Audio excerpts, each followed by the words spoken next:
En el nombre del Padre, del Hijo, del Espíritu Santo. Amén. Ven, Espíritu Santo, y llena los corazones de tus fieles, y enciende en ellos el fuego de tu amor. Envía tu Espíritu Creador, y se renovará la faz de la tierra. Estamos estudiando el Catecismo de la Iglesia Católica, su segunda parte, la celebración del misterio cristiano, segunda sección, los 7 sacramentos de la Iglesia, capítulo primero, los sacramentos de iniciación cristiana, artículo tercero, el sacramento de la Eucaristía. Estamos en el quinto apartado de este artículo, donde el Catecismo dedica 25 números al estudio del tema que tiene como título el sacrificio sacramental. El día de hoy vamos a profundizar en el número 1378 con el tema la presencia de Cristo por el poder de su palabra y del Espíritu Santo. Recordemos que estamos estudiando el sacramento de la Eucaristía como acción de gracias, como sacrificio y como presencia de Cristo.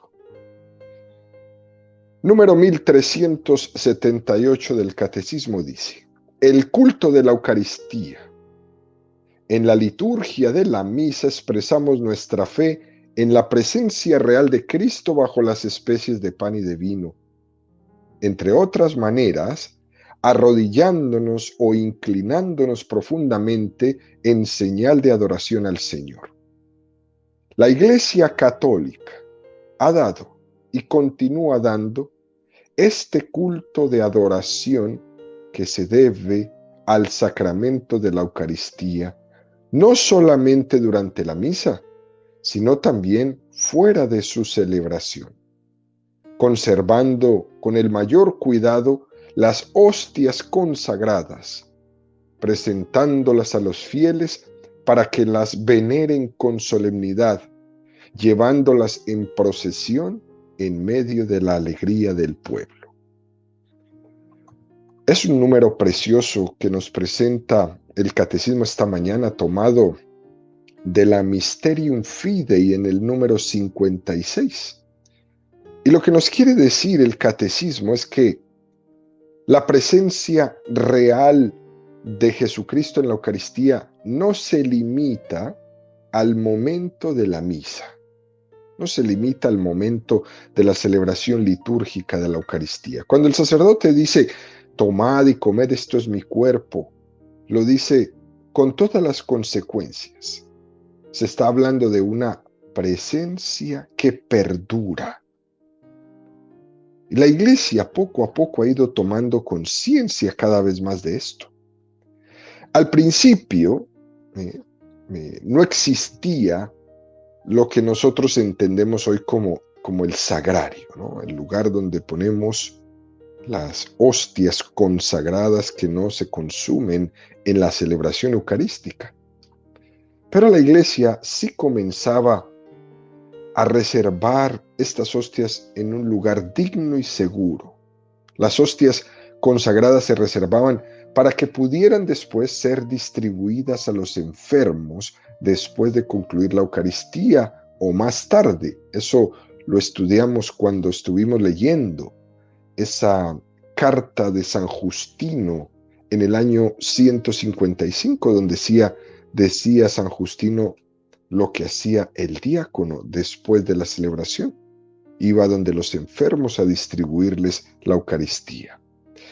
Y la Iglesia cae en cuenta que la presencia real de Jesucristo en la Eucaristía se prolonga más allá de ese momento cuando nos dice, podéis ir en paz.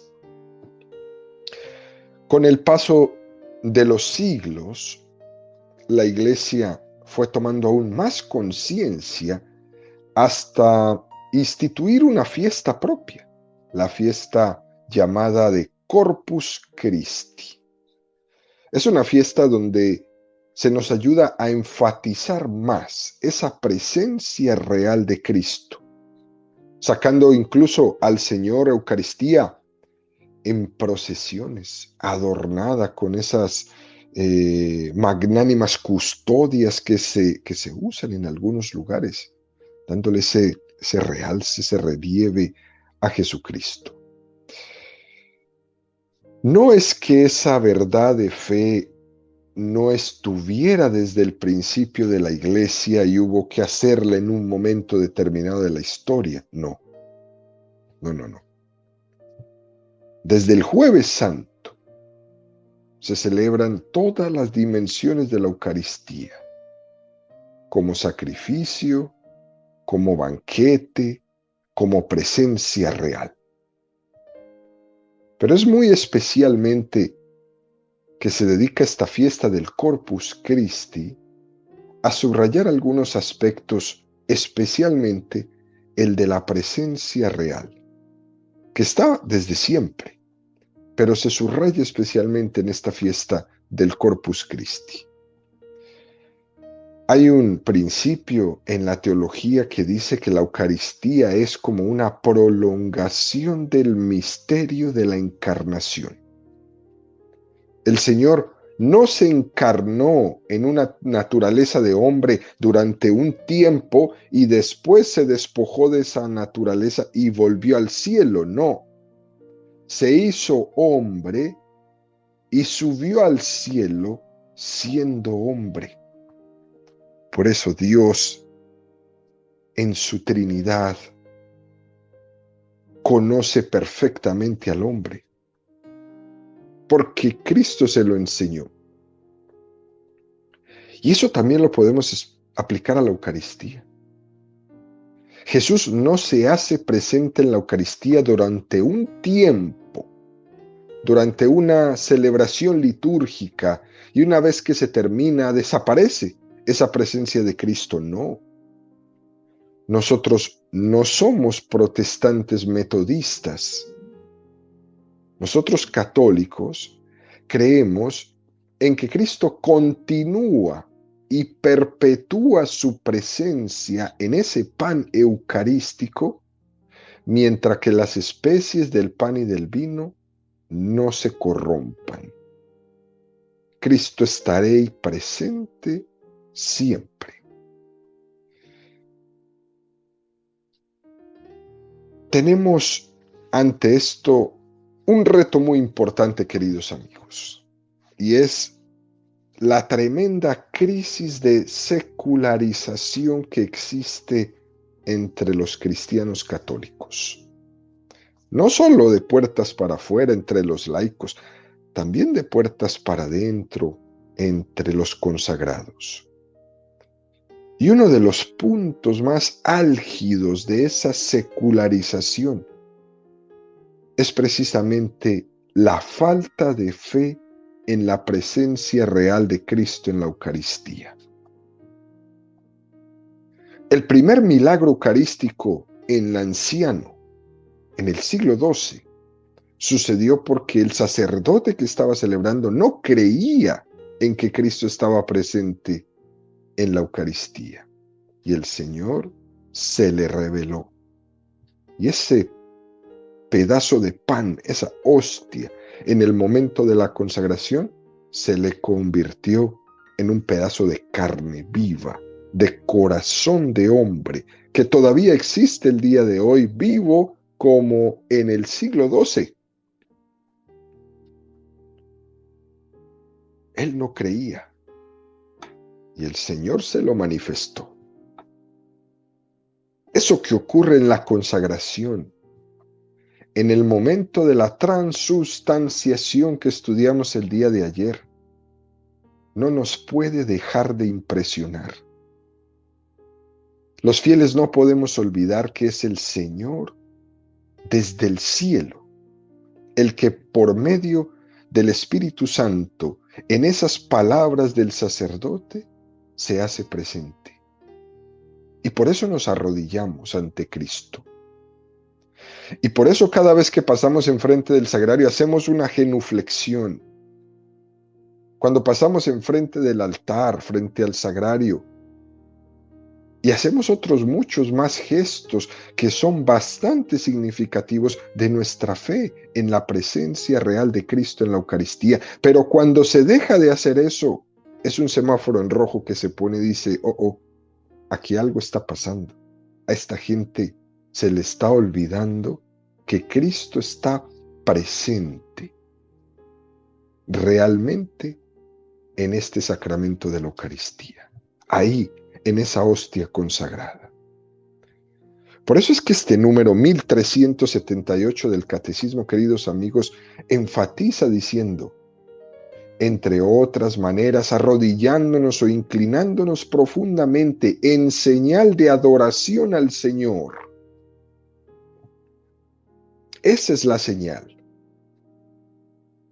Cuando dejamos de hacer las señales, es un signo de que hemos perdido el norte. Y la Iglesia Católica ha dado continuamente culto a la adoración que se debe al sacramento de la Eucaristía, no solo durante la misa, sino también fuera de ella. El hecho de que muchas iglesias estén abiertas exclusivamente para la misa es mala señal. Malísima señal. Porque eso conlleva a la falta de culto eucarístico que va más allá de la misa. Estamos tan distraídos, que no nos hemos dado cuenta que nuestras iglesias están cerradas todo el día y solo se abren 45 minutos para celebrar la misa y vuelven y se cierran y nadie dice nada. Es más, estamos tan distraídos que hoy día se le dice misa a todo. Y es un terrible error. La gente va a un retiro y dice que estaba en misa. La gente va un momentito a la adoración del Santísimo porque vio que lo estaban exponiendo y dice que estaban en misa. Incluso hay personas que rezan el rosario y dicen que estaban en misa. Vamos a una charla, una catequesis en la iglesia y decíamos que estamos en la misa en la iglesia. Es más, esto me ocurrió en una peregrinación. Habíamos visitado algunas catedrales, capillas, ermitas, museos, cosas de estas. Cuando llegamos de vuelta estábamos cenando y le escuché a un peregrino decir, hemos estado hoy en 5 misas. Dice, pero solamente hemos celebrado una misa. Él había confundido las visitas a los lugares con que todo era misa. Y eso le ocurre a una persona cuando nunca ha tenido la experiencia de ponerse de rodillas y visitar en una adoración eucarística ante el sagrario, ante Jesús expuesto. O no ha participado de lo que es el rezo del rosario. Pero lo cierto, queridos amigos, es que quien subraya especialmente la presencia de Cristo en el sagrario, fuera de la misa, luego de celebrar la Eucaristía, es esa devoción y ese testimonio que demos los que sí creemos en Jesús Eucaristía a todos los demás. Pero debemos esforzarnos de que no hayan tantas iglesias cerradas, con Jesús adentro. Para esto hay un instructivo que sacó la Santa Sede, la Congregación para el Culto Divino, que se llama Redentoris Sacramentum, donde la Iglesia nos regala algunas disposiciones muy importantes sobre la Eucaristía y le pide muy especialmente a los obispos y a los señores sacerdotes que cuiden y preserven el culto de la Eucaristía. Y voy a tomar 9 puntos el día de hoy para que encuadremos esta catequesis. Primera, el culto que se da a la Eucaristía fuera de la misa es de un valor inestimable. Dicho culto está estrechamente unido al sacrificio eucarístico. Por tanto, promuévase insistentemente la piedad hacia la Santísima Eucaristía, tanto privada como públicamente, también fuera de la misa, para que sea tributada por los fieles la adoración a Cristo verdadera y realmente presente. Segunda, corresponde a los pastores animar también con el testimonio personal el culto eucarístico, particularmente la exposición del Santísimo Sacramento y la adoración de Cristo presente bajo las especies eucarísticas. Tercero, la visita al Santísimo Sacramento deben los fieles no dejar de hacerla durante el día, puesto que el Señor Jesucristo presente Él mismo es una muestra de gratitud, una prueba de amor y un homenaje a la debida adoración del que está allí.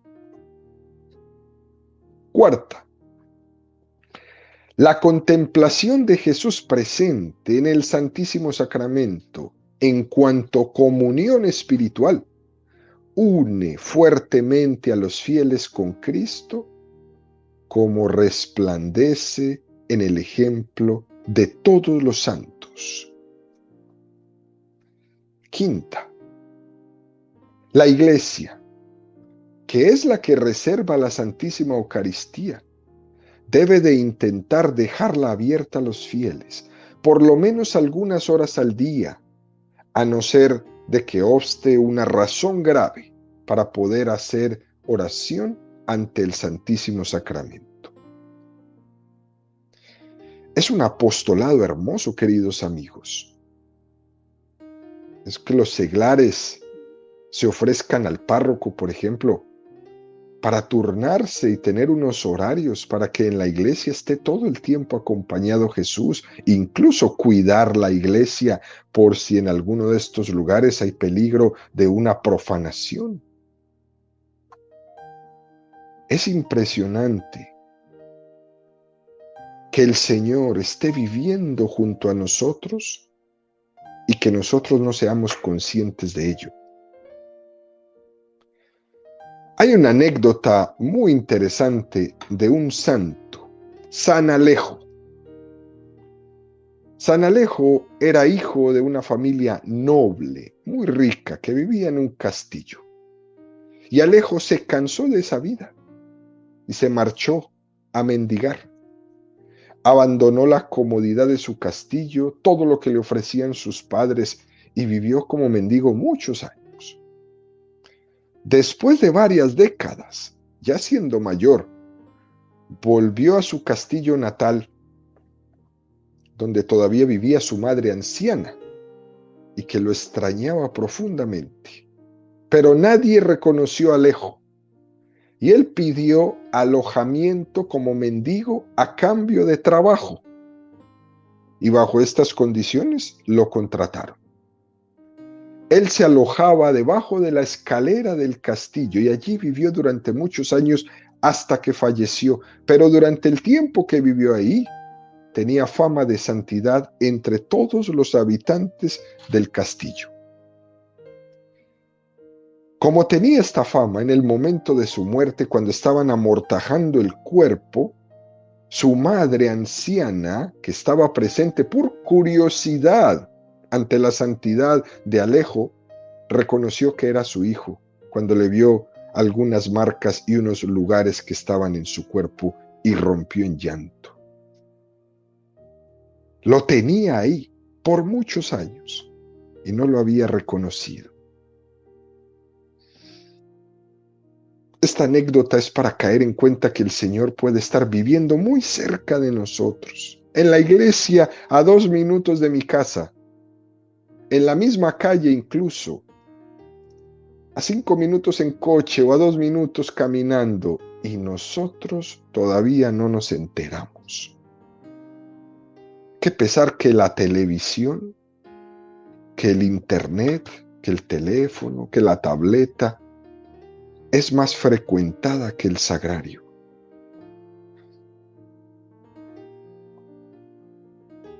Comentaba un misionero que me contó una anécdota, que dando una catequesis en un grupo de niños sobre la presencia real de Jesucristo en la Eucaristía, el misionero hizo toda la explicación, ¿no?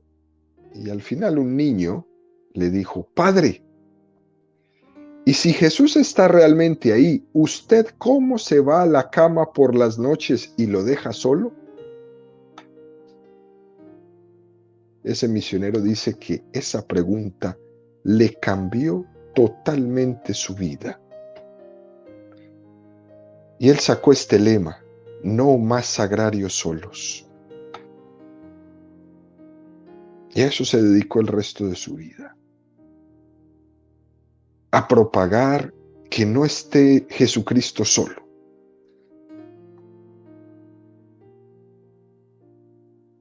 También sigue la disposición Redención y Sacramentum diciéndonos: sexto, el obispo, el ordinario del lugar, promueva intensamente la adoración eucarística con asistencia del pueblo, ya sea breve, prolongada o perpetua. En los últimos años, de hecho, en tantos lugares, la adoración al Santísimo Sacramento tiene cotidianamente una importancia destacada, gracias a Dios. Y ese Jesús expuesto en la adoración es una fuente inagotable de santidad. También existen unos lugares donde está completamente abandonado, donde no hay culto de la adoración eucarística, pero en donde la hay, es fuente inagotable de santidad. Séptima, la exposición de la Santísima Eucaristía. Se les pide que se exponga siempre como se prescribe en los libros litúrgicos. Además, no se excluye el rezo del rosario, admirable en su sencillez y en su profundidad delante de la reserva eucarística en el sagrario o del Santísimo Sacramento expuesto en la adoración. Sin embargo, especialmente cuando se hace la exposición, se evidencia el carácter de esta oración como contemplación de los misterios de la vida de Cristo Redentor y de los designios salvíficos del Padre Omnipotente, sobre todo empleando lecturas sacadas de la Sagrada Escritura. Qué cosa más hermosa. Traer el rosario a la adoración. Ojalá fuera así en todas las parroquias. Que podamos tener y contar con iglesias donde pueda haber adoración eucarística por momentos, en tiempos parciales o incluso la adoración perpetua. Por supuesto que uno puede también rezar en casa. No es indispensable rezar delante del sagrario. Pero la oración hecha ante el sagrario o ante el Santísimo Sacramento expuesto tiene una fuerza muy especial, fuente inagotable de santidad. No podemos cansarnos de decir esto. Por tanto, queridos amigos, debemos procurar tener en nuestra vida estos momentos especiales de intensidad y de oración delante del sagrario. Esa visita al Santísimo Sacramento de 3 minutos, no te lleva más tiempo. Estás pasando enfrente de tu parroquia, estaciona tu coche, es 1 minuto, entras, haces tu visita y sales. No te tardas tanto. Incluso se ha desarrollado por ahí un pequeño folleto que se llama 15 minutos de oración ante el Santísimo Sacramento. Precioso documento. para ayudarle a la persona a hacer una visita eucarística. Esta vida eucarística de oración, de adoración, nos ayuda especialmente a que se nos introduzca ese hábito de oración en nuestra vida, de oración mental, no solamente de oración vocal, sino de meditación en nuestra vida. Por eso es que este punto de la Redemptionis Sacramentum dice que no se excluya el rezo del rosario. Y lo expresa de una manera muy hermosa, admirable en su sencillez y en su profundidad. Porque es ahí en el rosario donde tenemos la mejor catequesis de la vida de Jesucristo. Los textos más hermosos de la Sagrada Escritura están en el rosario. Y por eso, cuando estamos en la adoración, uno de las mejores armas que tenemos es el rezo del Santo Rosario, para que lo tengamos ahí presente, intentando subrayar la contemplación de los misterios de la vida de Cristo. Y todos esos misterios están en las 4 partes del Santo Rosario. En los misterios gozosos, en los misterios dolorosos, en los misterios gloriosos y en los misterios luminosos. Y esto nos ayuda a hacer una distinción muy interesante, queridos amigos, entre el rezar y hablar con Dios, distinguiendo entre la oración vocal y la oración mental. La verdad es que en el fondo rezar y hablar con Dios es lo mismo, pero podemos intercalar nuestras oraciones vocales, las Ave Marías, por ejemplo, las podemos intercalar con la meditación del misterio que hemos leído en la Sagrada Escritura, de lo que ese misterio del rosario me está proponiendo. Medito, lo traigo a mi vida, saco mis conclusiones y hago mi oración vocal, mis 10 Ave Marías. Y así voy intercalando mi oración personal, mi reflexión, la meditación de los misterios de Dios en mi vida, cómo aplicarlos en mi vida cotidiana y la oración vocal. A eso le llamamos hablar con Dios. Procurando siempre no caer, queridos amigos, en puro formalismo de recitación de oraciones. Me las sé todas, son hermosas, devocionales, me ayudan. Pero hay algunas veces nos distraen mucho y nos hacen caer en cuenta de que Cristo está presente ahí ante nosotros, que está conmigo. Esa presencia de Jesús la tengo que meditar, la tengo que interiorizar, la tengo que traer a mi vida, la tengo que aplicar en mi vida. Lo principal de la oración, la esencia de la oración, no son tanto las cosas que yo pueda decirle a Dios, sino el acto de presencia de Dios. Dios está ahí para mí. Caer en cuenta que estoy delante de Dios, delante de Cristo real, que estoy ante mi Señor. Cuentan que San John María Vianney, el cura de Ars, se ponía en la banca en su iglesia, donde estaba el Santísimo expuesto, y se quedaba quietecito en la banca. Venían algunas señoras de las que venían a adorar a Jesús en la Eucaristía, pero todo el tiempo estaban rezando el rosario, leyendo oraciones vocales. Ellas se quedaban mirando a San John Vianney, se quedaban mirándolo y se impresionaban de que no movía los labios, que parecía que estaba dormido. Se le acerca un día una de estas damas devotas y le pregunta: Padre, Padre, ¿qué está haciendo? Y el padre le responde: estoy rezando. Pero yo no veo que tiene en la mano el rosario. ¿Cómo es que usted reza?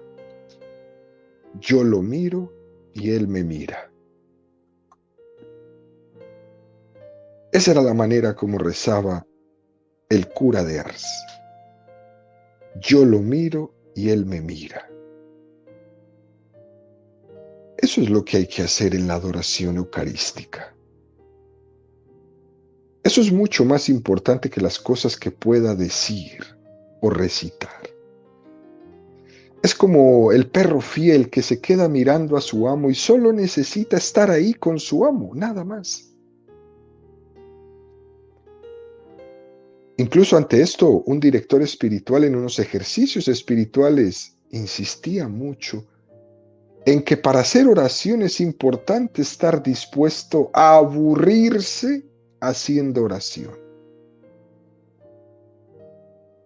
Como queriendo decir, es importante estar ahí luchando en el desierto de la oración.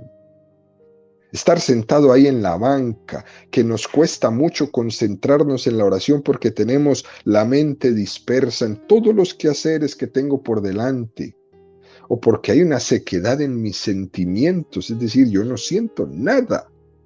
Me cuesta percibir sensiblemente que Jesús está ahí, eso me cuesta. Y él decía, eso es importante, que estemos dispuestos a aburrirnos haciendo oración para poder conquistarnos a nosotros mismos.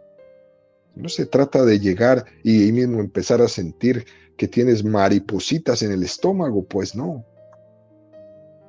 Estar dispuestos a aburrirnos haciendo oración en la lucha, en el desierto. Si uno no está dispuesto a pasar por el desierto de la oración, muy difícilmente llegará a ser un verdadero adorador de Cristo en la Eucaristía. Continúa la redención y sacramentum. Octavo, el obispo diocesano reconozca y en la medida de lo posible aliente a los fieles en su derecho de constituir hermandades y asociaciones para practicar la adoración, incluso perpetua. Incluso cuando esta clase de asociaciones son de carácter internacional, corresponde directamente a la Congregación para el Culto Divino y la Disciplina de los Sacramentos de la Santa Sede aprobar los estatutos. Y aquí tenemos que hacer, queridos amigos, mención a ese precioso grupo que se llama Adoración Nocturna, que está en todas partes del mundo. Aunque existen otras asociaciones, claro está, que promueven el culto divino, la adoración nocturna es la que más fuerza tiene entre nosotros, muy especialmente aquí en esta arquidiócesis de Atlanta, que de hecho hoy tengo aquí el honor de portar su estandarte. Hay muchas personas que están dando testimonio de fidelidad siendo adoradores nocturnos. Y nos impresiona tremendamente su perseverancia. Y estos hombres y mujeres de la adoración nocturna juntan dos cosas que son preciosas. La primera es su fe en la presencia real de Cristo en la Eucaristía, más allá de la celebración de la misa. Y la segunda es que subrayan tremendamente la costumbre que tenía Jesús de hacer oración por las noches.